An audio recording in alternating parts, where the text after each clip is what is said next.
지난 시간에 이어서 오늘 얘기할 것은 여전히 Z 트랜스폼이에요. 그 중에 우리가 라플라스에서 했던 것처럼 Z에서도 똑같이 그림을 이용해서 그 다음에 폴제로 플러스를 이용해서 우리의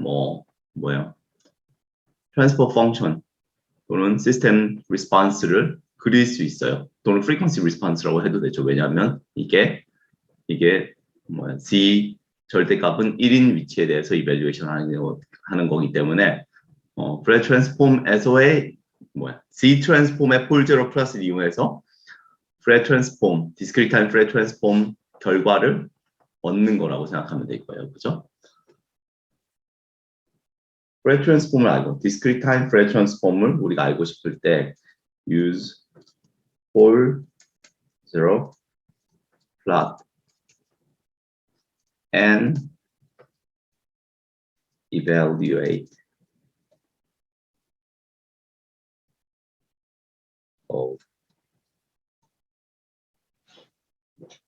지난 시간에 얘기한 것처럼 Z의 절대값이 1인 게 유닛 서클을 얘기하고 컴플렉스 도메인에서 우리 Z 도메인에서 Z 도메인이라고 했을 때 얘가 리얼 축이고 이미지너리 축이라고 하면 이게 라플라스 도메인에서는 그죠? 요게 이미지너리 축이 뭐였어요? 프레 트랜스폼이었는데 Z 트랜스폼에서는 여기가 절대값이 1인 얘 유닛 서클 얘를 이밸류에이션 하는 게 프레 트랜스폼이라고 했잖아요. 그죠? 그래서 예를 하나 들어서 이 폴제로 플러스로 어떻게 프리퀀시 리스폰스를 구하는지 한번 해보도록 할게요. 예를 들어서 우리의 시스템의 임펄스 리스폰스 펑션이 ANUN이다. 또는 우리의 입력 신호가 ANUN이라고 생각해 볼게요. 얘의 Z 트랜스폼은 여러분이 이미 다 외웠을 거라고 생각하는 시험이 보시니까 그렇게 생각했을 때 이렇게 준비를 하겠죠. 그죠? 그리고 어때요? 신호가 right-sided 시그널이잖아요. right-sided 시그널이면 Z 트랜스폼의 ROC가 어떤 개의 폴 바깥쪽, 그러니까 A 값이 만약에 여기였다면 요 바깥쪽 이렇게 존재를 하겠죠. 그렇게 존재를 해야지 라플라스가 Z 트랜스폼이 프레 트랜스폼을 가질 테니까 실제로 얘가 가질 수 있는 그림은 이것뿐이 없어요. 그리고 그렇게 하기 위해서는 조건이 1보다 작아야지 라플라스 ROC가 includes 이걸 포함하게 되죠. 그러면 그 결과로 뭐예요?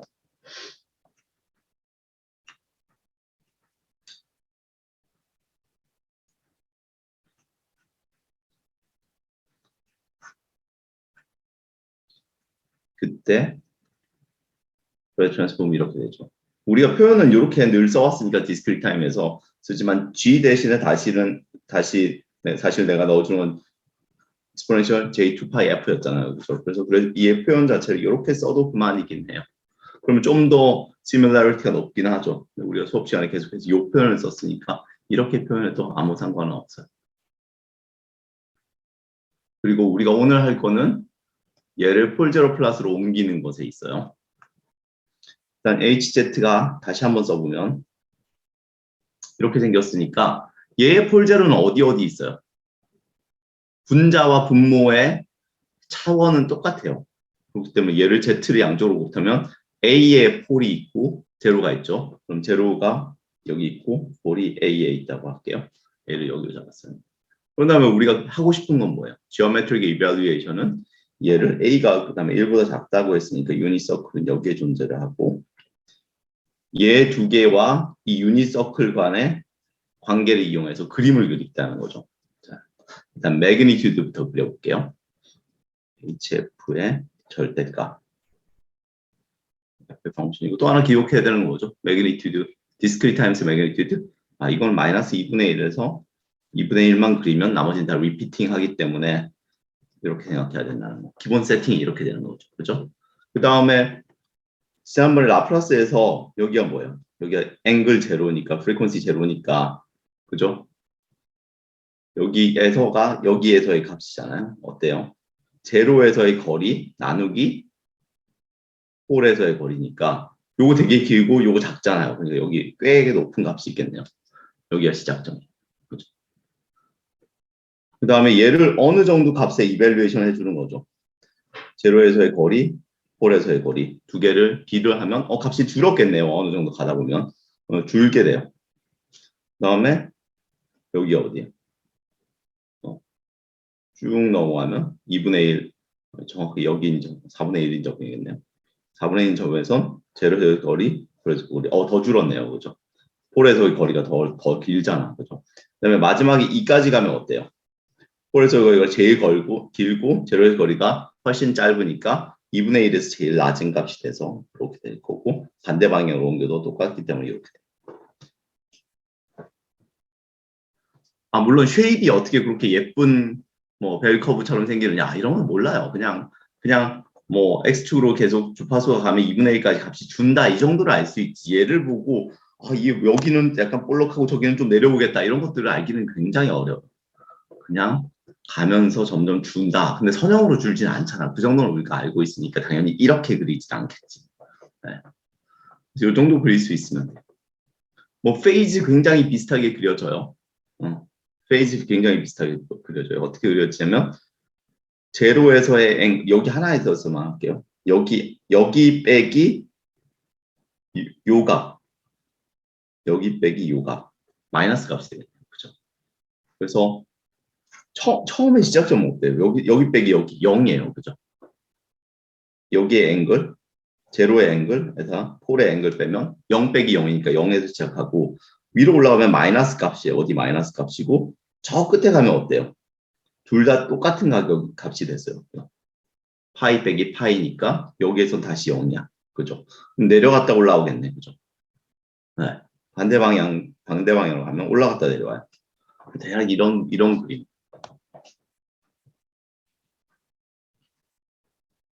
이게 페이스. 뭐 이 정도 생각하면은 쉽게 그릴 수 있고 라플라스랑 똑같지만 하나 다른 건 라플라스는 y축에 대해서 이밸류에이션 했고 그쪽에 프리퀀시 리스폰스를 보여주는 거니까 여기서는 어떻게 x축의 x축이 아니라 z equals 절대값이 1인 거에 이밸류에이션 유닛 서클에서 이밸류에이션 한다. 그 차이뿐이 없는 거예요. 또 하나 되게 재밌는 건 a 값이 지금은 1에 가까운 편이잖아요. 근데 이게 이쪽으로 더 오잖아요. 그럼 모양이 어떻게 변했는지 한 번쯤 생각할 수 있어요. 그 다음에 두 개가 얼마나 다른지 그림으로 알아낼 수 있어요. 예를 들어서 이건 A가 적당하게 뭐 A가 한 0.7이라고 할게요. A가 0.9 vs A가 0.5일 때 그림이 어떻게 다를 것인가. 이런 것도 상대적인 거니까 생각보다 쉽게 알아낼 수 있어요. 어떻게 될 것 같아요? 가장 단순하게 매그니튜드에서 Z가 0인 것만 찾아볼게요. 주파수에서 H 0일 때 A가 0.9면 어때요? 제로 대 폴이니까 값이 되게 커. 그죠? A가 0.5도 아니고 0.3 해봅시다. 0.3일 때 어때요? 폴이 여기 있으니까 요거 대비 요거니까 값이 되게 작아요. 그죠? 네. 이게 0.9일 때 값이고 0.3일 때 값이에요. 아니, 그 크기 해가지고 요거 하면 대략 이런 느낌이 날 거예요. 얘는 이렇게 줄고 얘는 이렇게 생긴다는 거. 좀 더 내려가. 어쨌든 뭐 그런 그림들을 그릴 수 있다. 그리고 여러분이 생각보다 쉽게 할 수 있다 정도를 기억하면 지오메트릭 이밸류에이션 얘기는 끝이 납니다. 그 다음에 Z 트랜스폼의 프로퍼티에 대해서 리니어리티가 있고 항상 뭐 리니어리티 성립한다는 얘기예요. 그 다음에 ROC는 지난번에 containing 두 개의 교집합을 포함하지만 항상 그 교집합이 되는 게 아니라 교집합을 포함하는 것보다 넓을 수 있다는 거죠. 가장 쉬운 예가 x1과 x2가 사인만 다를 때 그때 두 개 더해버리면 어떻게 돼요? 신호는 0이 되고 그 신호에 대해서는 모든 영역에서 컨버지를 하기 때문에 R1과 R2보다 훨씬 더 넓은 영역이죠. 그다음에 타임 시프트. 뭐 이걸 찾아내는 것도 너무너무 쉬운 일들이에요. 그죠, 여러분한테. 타임 시프트일 때 이렇게 된다는 거고, ROC는 얘가 들어왔으니까 얘가 뭐예요? 폴이나 제로에 0을 넣어주는 거잖아요. 그죠? 제로 포인트를 넣어주니까 ROC가 원래 R에다가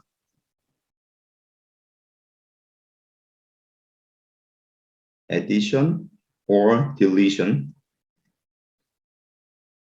at infinity or 제로 정도가 될 거예요. 그죠? 스케일링 무슨 얘기냐면 원래 내 신호를 스케일링 했을 때 얘를 이렇게 된다는 거. 그러면 ROC는 얘 약간 낯설게 보이더라도 큰 의미는 없어요. 왜냐면 뭐 definition에 넣으면 그냥 이렇게 되는구나로 쓸 수 있어요. time expansion을 할게요. 이걸 define 하는 거예요.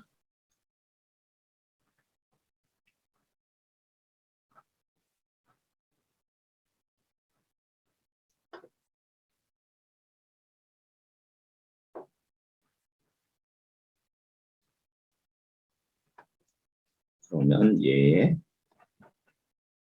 트랜스폼은 이게 뭐예요? 타임 익스펜션.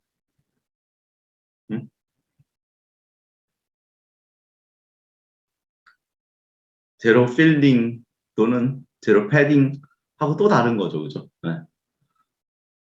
타임 익스펜션인 거죠. 이거 대략 주파수 어떻게 보일 건지 생각해 보일 수 있어요? 우리가 늘 생각하던 그 방식으로 얘가 주파수 도메인에서 어떤 모양일지 한 번쯤 생각해 보는 거 되게 단히 좋을 것 같아요. 타다다다 넣어주는 거잖아. 신호가 가지 않고 주르르 넓어지는 거잖아요. 그죠? 그리고 신호가 원래 신호 0, 원래 신호 0 이러니까 2분의 1 위치에 레플리카는 분명히 생기네요. 그죠? 근데 내 신호 자체가 어떻게 될 것 같아요? 찌그러질 것 같죠? 타임 도메인이 넓어졌으니까 주파수 도메인을 줄어들 거 아니에요. 1 over k는 그쵸. R의 크기가 축소된다는 거지. 왜냐면 주파수 도메인이 축소됐으니까. 그죠? 방금 그런 거가 되게 잘 되는 게 이번 수업의 목적이었던 거야. 이렇게 되겠구나. 별거 아니네. 그 정도 생각하는 거. 타임 리버설은 이렇게 됩니다. C가. conjugate.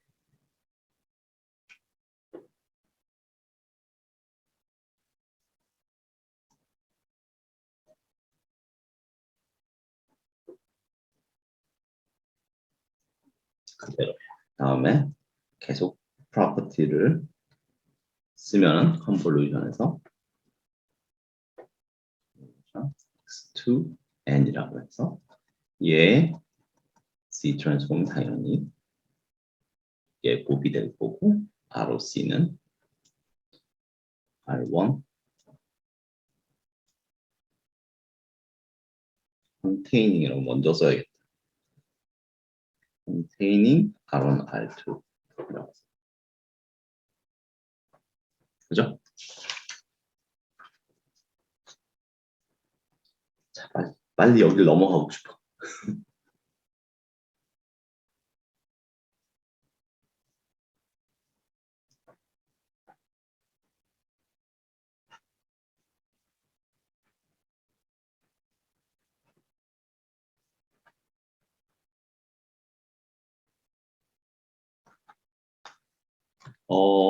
G가 무한대로 갈 때 XZ 값이 X0라는 거. 여기도 이니셜 밸류 디어럼이 존재를 합니다.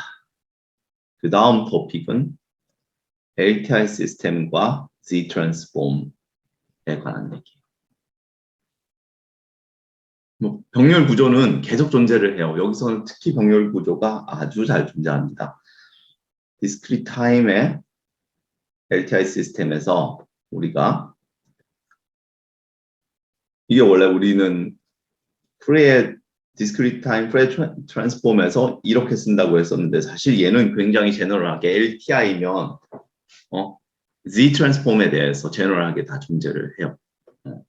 그리고 여기에다가 Z 대신에 exponential j2 pi f를 넣었을 때 얘가 프레 트랜스폼이었어요. 그리고 이때 얘를 다시 한번 쓰지만 시스템 펑션이라고 부르고 또는 얘를 트랜스퍼 펑션이라고 부르고 이 얘기는 벌써 세 번째 나오죠 이제. 그리고 얘가 frequency response가 돼요.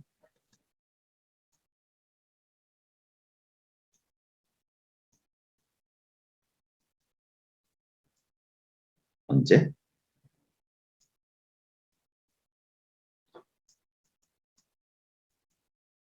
네.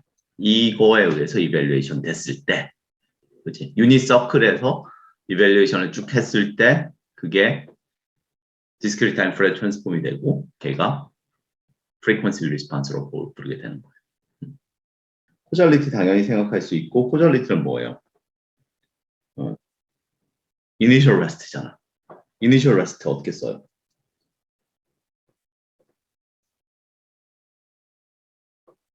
이거잖아요. 그죠? 얘를 Z 트랜스폼 입장에서 보면 얘는 right sided 시그널이에요. 그죠? 오른쪽으로 하는 시그널이라는 거잖아요. 그죠? 그게 G 트랜스폼의 ROC 입장에서는 뭐예요? Z 트랜스폼 입장에서는 이렇게 define 할 수 있어요. 스테빌리티에 대해서 조금만 쓰고 갈게요.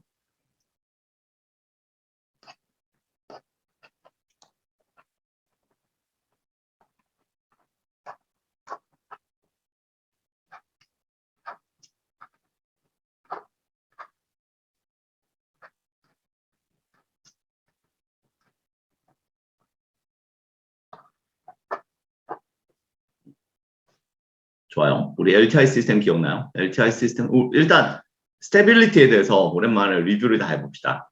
일반적인 시스템, LTI 말고 일반적인 시스템의 스테빌리티라는 게 무슨 의미였어요?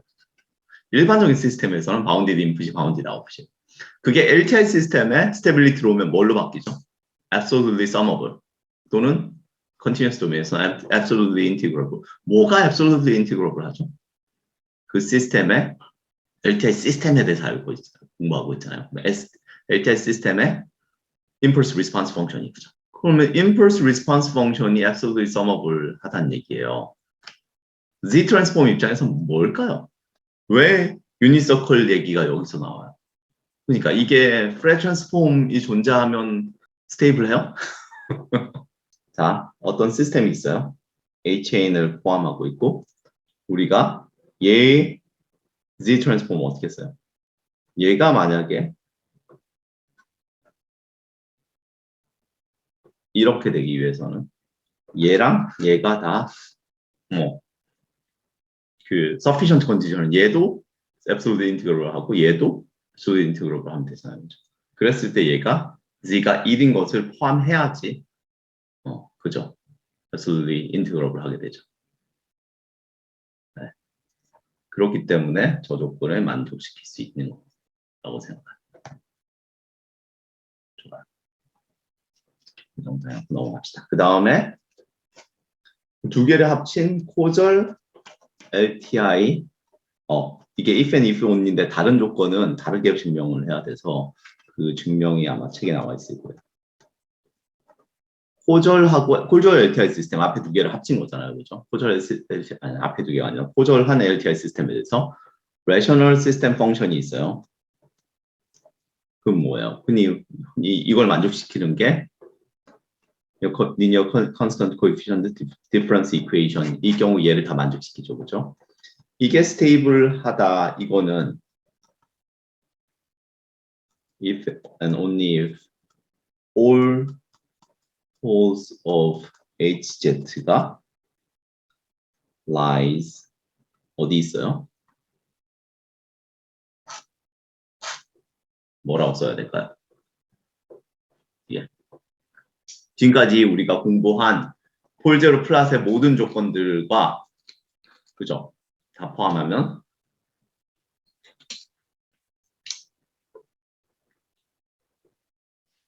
그죠? 네. lies 붙어 있어야 돼요. inside of unit circle. 뭐 이걸 이렇게 써도 상관없죠. 그죠? 네. 왜? 왜냐하면 코절이기 때문에 오른쪽으로 하는 신호예요. 다시 말해서 ROC도 바깥 부분에 존재를 하죠. 그 다음에 얘가 폴제로의 레셔널 펑션이니까 폴제로에서 스케일링 빼고는 다 결정이 돼요.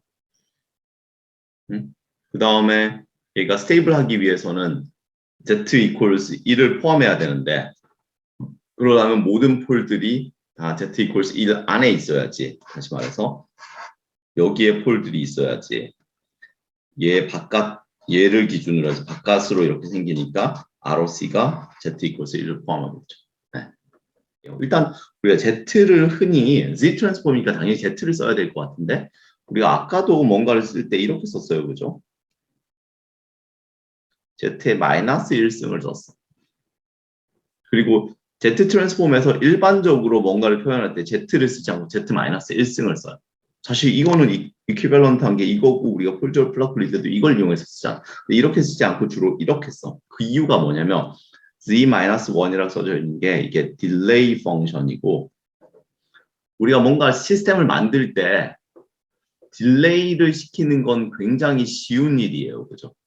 신호가 있었을 때 한 타임 늦추는 거 내가 있는 신호를 하나 잡고 있으면 되니까 뭐 우리의 뭐 플립플롭이나 레치에 넣어두면 끝이잖아. 그죠?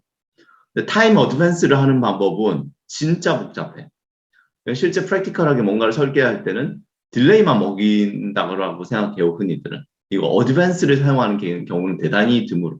어드밴스란 건 내가 신호를 이만큼 갖고 있다가 걔를 전체적으로 미리 다 갖고 있다가 이렇게 타임 쉬프트를 전체적으로 다 시켜놓고 모든 걸 다 딜레이를 먹인다라고 생각하고 설계를 하게 돼요. 그래서 그건 진짜 어렵잖아. 그래서 항상 딜레이 펑션을 디폴트로 생각하지. 이건 뭐예요? 이건 어드밴스잖아. 타임 입장에서. 그걸 쓰지 않는다는 거죠. 좋아요. 이런 컨셉을 기반으로 우리가 지난 시간에 안 했던 블록 다이어그램에 대해서 마지막으로 하나 공부하도록 합시다. 좋아요. 가장 기본적인 시스템에 우리가 늘 그림은 지금까지 가장 뭐 어떻게 보면 방금 말을 드린 것 같아요. 가장 쉬운 건 이거였어, 그죠? 근데 얘는 너무 쉽잖아. 얘는 뭐 더 이상 할 게 없잖아. 얘는 넘어가고 그 다음으로 흔히 쓰는 게 뭐냐면 여러분이 디자인하게 되는 흔한 시스템이 얘는 뭐예요? 얘는 FIR 시스템이죠, 그죠? 그렇지 않고 IIR, Infinite Impulse Response 시스템 같은 경우는 또는 필터 같은 경우는 입력이 있고 걔가 어떤 시스템을 지나고 출력이 나오는데 그걸로 끝나는 게 아니라 이 출력이 다시 시스템을 거쳐가지고 내 입력에 먹혀요, 같이. 그리고 여기는 주로 흔한 노테이션상 플러스 마이너스. 근데 꼭 그럴 필요는 없어요. 어쨌든 이런 식의 그림이야. 여기 플러스예요. 얘 두 개 입력과 여기서 나온 필터된 출력을 더해준다. 요게 흔한 또는 가장 심플한 IIR 뭐 펑션의 일반적인 표현이라고 생각이 들어요. 그래서 이 그림을 안 보고 지나갈 수는 없을 것 같아서.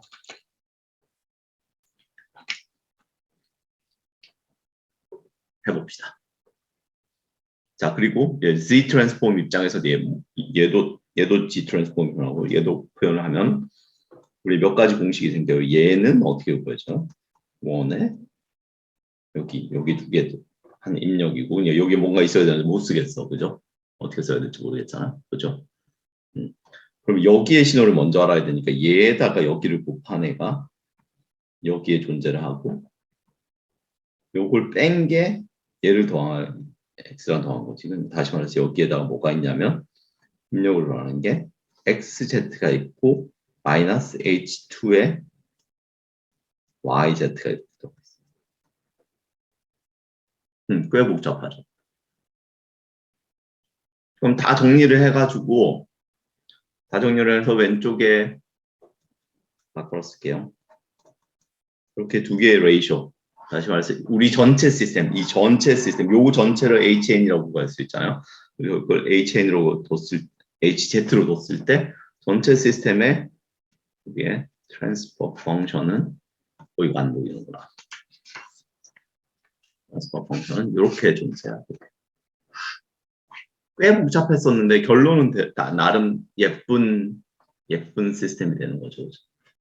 그래서 그 말은 뭐예요? 얘가 일반적인 IRR 펑션에서 늘 나오는 폼이 있고 얘는 꽤 중요할 수 있다는 얘기를 하는 거죠. 여러분이 나중에 뭔가 문제를 풀 때. 수식으로 쓰면 되게 단순한데 걔를 그래피컬하게 나타내는 방법이 대단히 다양하게 존재한다는 사실이에요. 그쵸. LTI 시스템은 얘기인 거예요. 지금. 네. 우리 IIR에서 Infinite Impulse Response Function인 시스템들 있잖아요. 그죠? 걔들은 다 이렇게 생겼잖아. YN은 뭐 Y, N, K에 뭐 시그마에 뭐 BK 플러스 뭐 AK에 XN에 뭐 M-K에 J라고 할까요? J에 J 뭐 K 뭐 이런 식이었잖아요. 그죠? 그럼 여기 피드백이 있는 거죠.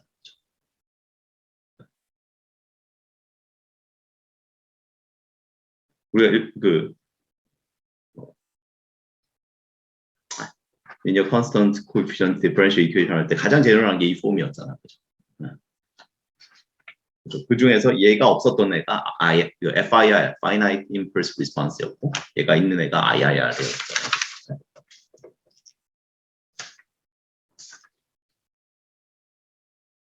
왜 더하기가 아니라 빼기인지 모르겠다. 여기요? 여기에 내가 define을 마이너스를 해줘서 그래. 네. 여기 define을 플러스 해줘도 되는데 노테이션상 흔히 쟤를 마이너스를 해줘. 네. 아주 좋습니다.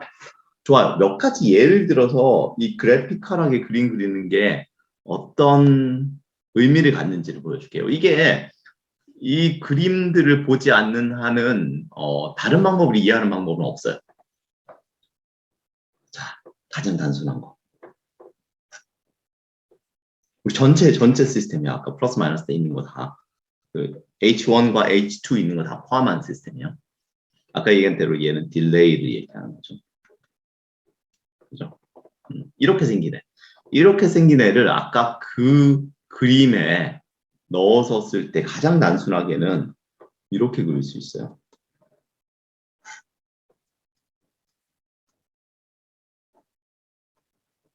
딜레이를 먹이고 게인을 4분의 1만큼 한 다음에 플러스 마이너스 여기는 없어. 왜냐면 위에 없었으니까. 요 밑에는 얘네 두 개를 이렇게 나눠줘도 좋고 얘네들을 합쳐가지고 얘를 이퀴밸런트하게 뭐 하나 해가지고 4분의 1에 뭐 z의 마이너스 1 이렇게 써줘 그림을 하나로 그려도 상관없어요. 여기 붙여가지고 여기다가 요 밑에다가 하나 그려도 상관없어. 근데 내가 굳이 요 그림을 밑에 하나 그릴게. 하나 더 그릴게요. 그래서 이렇게. 요것도 괜찮고 요것도 괜찮아요. 근데 되게 바보 같잖아. 마치 밑에만 존재를 해야 되는데 위에 그림을 굳이 그린 이유가 있어요. 조금만 기다립시다. 여기에 마이너스 붙여. 또는 여기에 플러스를 붙이고 여기에다가 내가 마이너스 붙일게. 네. 이것도 이상할 거야. 근데 괜찮아요. 그냥 저렇게 하면 수식이 다 맞다라고 정도만 생각합시다. 이런 걸 왜 설명을 하냐면 그 다음 케이스를 보면 또는 그 다음 케이스를 보면 왜 얘가 의미를 가지는지 이해할 수 있어요.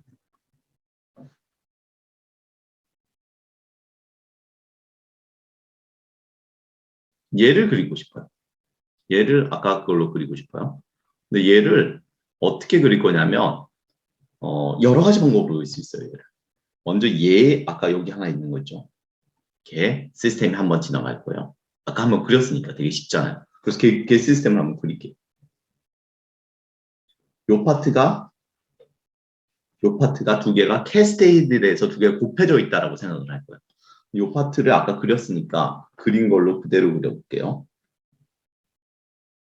첫 번째 그리고 있죠. 딜레이 먹이고 4분의 1 있고 여기 둘 다 더해지는 거.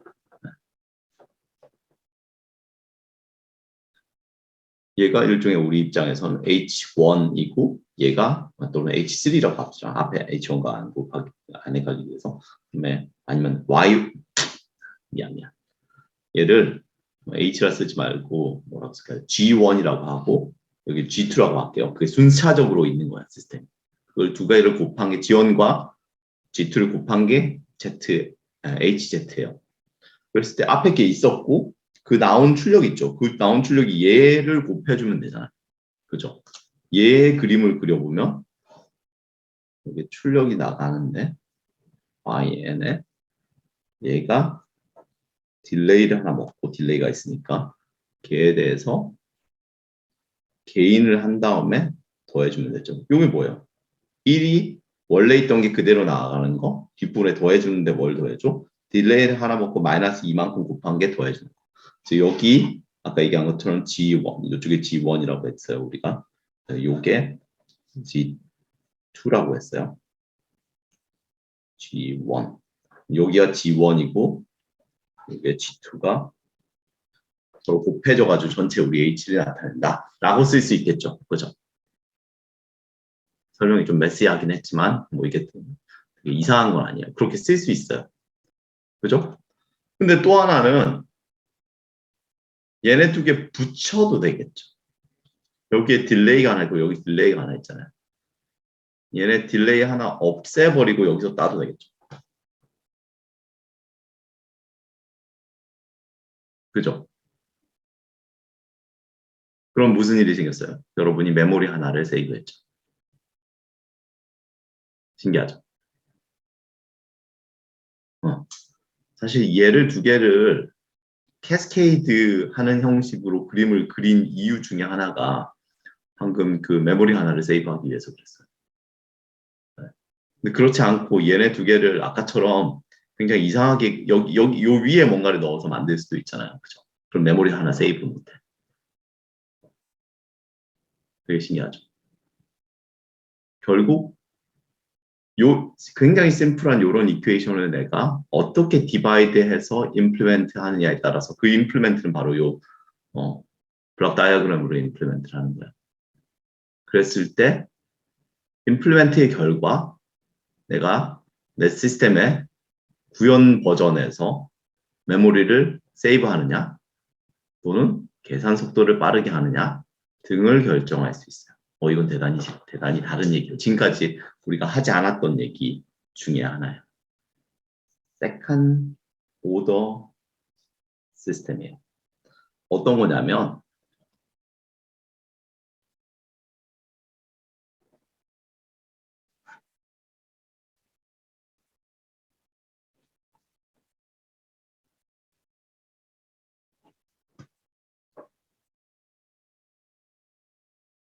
이런 거예요.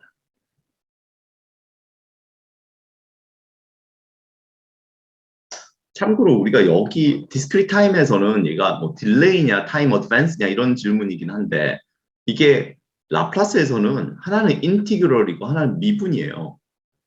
인티그럴은 캐패시터가 해줘. 다시 말해서 만약 어떤 라플라스로 했을 때 걔가 우리가 아날로그 소자로 만든다면 왜냐면 컨티뉴스 타임에서는 아날로그 소자야 되잖아요. 인티그럴은 어느 정도 할 수 있어. 근데 미분은 할 수 있는 게 없어요.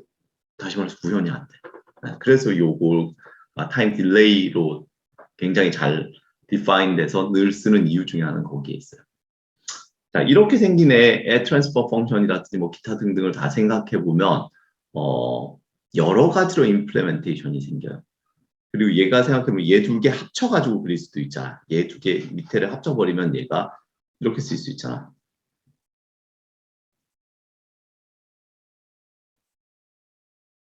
그죠? 이것도 이퀴밸런트 하잖아요. 얘를 그릴 수도 있잖아, 우리가. 얘를 그리는 방법이 디렉트라고 해가지고 내가 입력이 들어가고 출력이 나오는데 이렇게 딜레이를 하나 먹이고 그 결과를 4분의 1만큼 스케일을 하고 이렇게 원래대로 보내준 다음에 그 딜레이 먹인 걸 하나 더 먹이고 그럼 2번 딜레이 된 게 있죠. 그럼 다음에 안 보이네. 8분의 1을 먹이고 위로 보내주면 되죠. 이게 하나의 임플리멘테이션. 참고로 이 임플리멘테이션만 해도 굉장히 스마트한 임플리멘테이션이에요. 왜냐하면 이러지 않고 여기 나온 거를 2번 딜레이 먹이는 애를 여기다 넣을 수도 있죠. G-2를 여기서 뽑아가지고 G-2를 넣을 수도 있잖아요. 그거는 내 메모리가 뭐 결과적으로 3개가 요거 플러스 여기 2개니까 3개가 사용되니까 그건 좋은 방법이 아니죠. 네. 여기서 한 번 한 다음에 그거를 재활용하는 게 스마트한 임플리멘테이션이죠. 이건 스마트해요. 하지만 얘 말고도 다른 그림들을 많이 그려낼 수 있어요. 그리고 그런 스마트한 아이디어가 2개 더 있어요. 뭐 틀렸다. 여기서 플러스고 그다음에 여기가 플러스가 돼야지 그럼. 그죠? 여기에 대해서 마이너스를 써줘야 돼요. 여기 마이너스 4분의 1 맞고 여기 플러스 4분의 1, 8분의 1. 네. 아주 잘 잡았어요. 쓰죠. 좋아요. 얘에 대한 2가지 다른 임플리멘테이션을 보여주고 오늘의 수업을 마치도록 할게요. 아까랑 똑같은 방법을 쓰는 거 아니에요.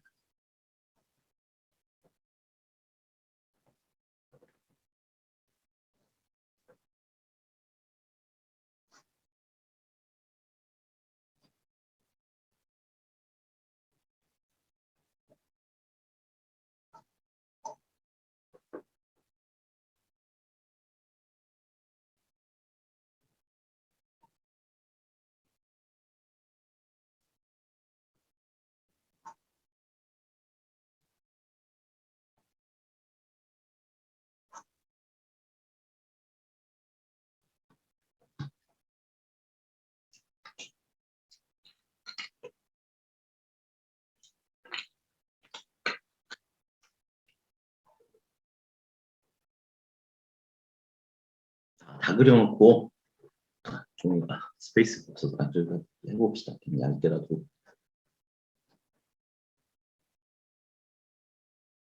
디스커션을 하도록 봅시다.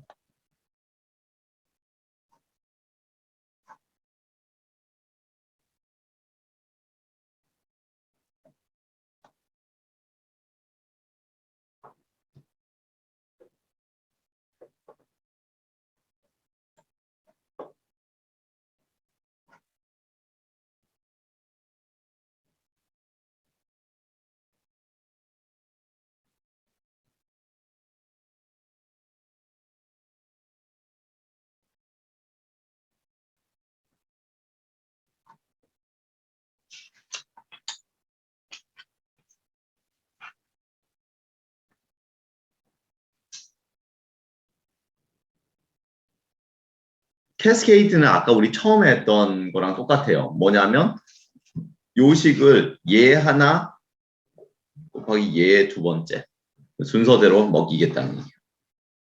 심지어 캐스케이드에서는 얘부터 먹이고 얘 먹여도 상관없어요. 그렇죠? 그래서 거기에 대한 이퀘이션들이 나와요. 얘 먼저 먹이고 그 다음에 익숙하니까 이거 넘어가도록 합시다. 제일 재밌는 건 이 패러렐이에요. 아까 그 2개의 2차원적인 G 트랜스폼을 이걸 왼쪽 하나 오른쪽 하나로 뗄 수 있잖아요. 파셜 프랙션 해가지고 이렇게 뗄 수 있고 얘 뗄 수 있으면 1차원 시스템이 하나, 2개가 병렬적으로 존재하는 구조가 되죠. 이것의 장단점을 얘기해 보도록 합시다. 처리 속도가 빨라요. 멀티코어도 쓸 수 있겠다 해서 이 생각을 안 했는데 훌륭하다.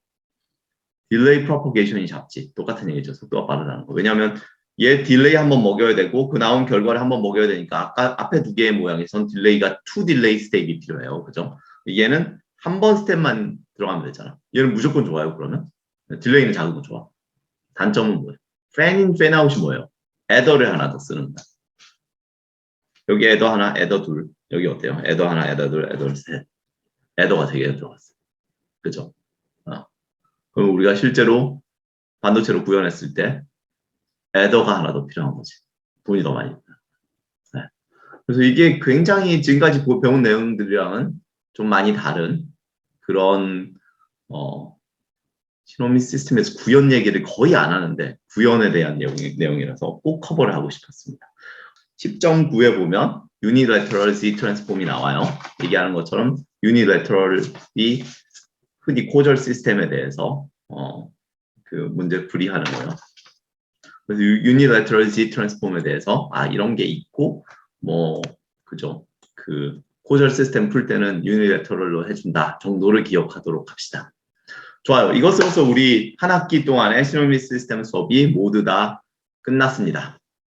이번 학기 수업을 총 정리를 해보면 이런 거예요. 우리의 모든 시작은 컴플렉스 익스포넨셜에서 시작했어요. 그죠? 네. 여러분이 가장 쉽게 기억하고 있는 건 얘들을 뱅글뱅글 도는 시그널이고 얘랑 얘는 t랑 n 하나의 차이인데 실제로 그게 함축하는 의미는 정말 다르다는 거. 그죠? 너무너무 달랐고 얘가 주기가 함수고 f가 어떻게 define 되고 이런 것들 다 머릿속에 딱 보자마자 얘들은 정말 달라. 그리고 얘들은 어떻게 define 되는지 알고 그 결과 discrete time Fourier transform에서 한 주기가 마이너스 2분의 1에서 2분의 1까지만 define이 되면 나머지가 다 레플리카로 생긴다는 거. 다 그 여기서 나오는 애들. 그리고 거기에 대해서 얘기했던 게 LTI 시스템이 있었죠. 리니어란 프로퍼티, 시스템의 프로퍼티, 어떤 시스템이 리니어한가, 그 다음에 타임 인베리언한가. 그럼 걔 두 개를 모았더니 굉장히 재밌는 프로퍼티가 딱 나왔고 그 프로퍼티 두 개만으로 디파인 됐던 게 LTI 시스템에서 컴플렉스 익스포넨셜이 아이겐 펑션이라. 그렇죠? 그리고 그 아이겐 펑션 그 다음에 또 하나 impulse response 펑션 같은 거. 그렇죠? 델타 t 또는 델타 n을 넣었을 때 LTI 시스템은 시스템을 fully characterize 하는 거.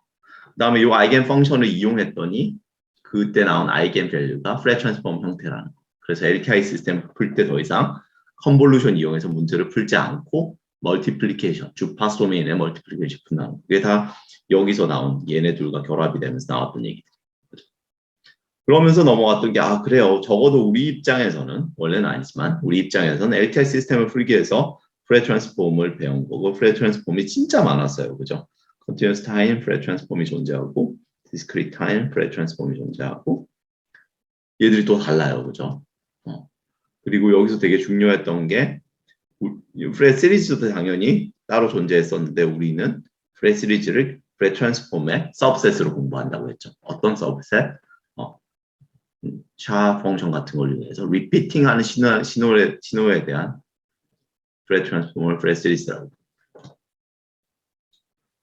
그 다음에 우리가 되게 신경 써야 됐던 것은 이제 요거 두 개를 연결하기 위한 샘플링이었죠. 그리고 샘플링에 대해서는 여러분들이 이번 시험을 보기 위해서 아주 열심히 준비했을 거라고 믿습니다. 요게 이번 수업에서의 전체 핵심 내용이에요. 방금 요거 하고 있는 것들. 그 다음에 요것들에 대한 부수적인 내용으로 우리가 페이즈가 얼마나 중요한지도 한참을 얘기했고, 그죠? 그 다음에 플랫 그리는 것들, 뭐 방금 얘기했던 블록 다이어그램 그런 얘기도 좀 했고, 그 다음에 마지막으로 얘들의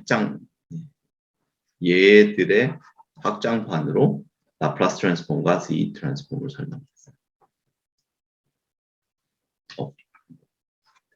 요게 우리 시노미 시스템의 전체 구조고 요 전체 맥락상에서 여러분이 이런 거구나라고 나머지 나오는 문제들을 이해할 수 있으면 이번 시노미 시스템을 아주 잘 배운 거라고 생각합니다.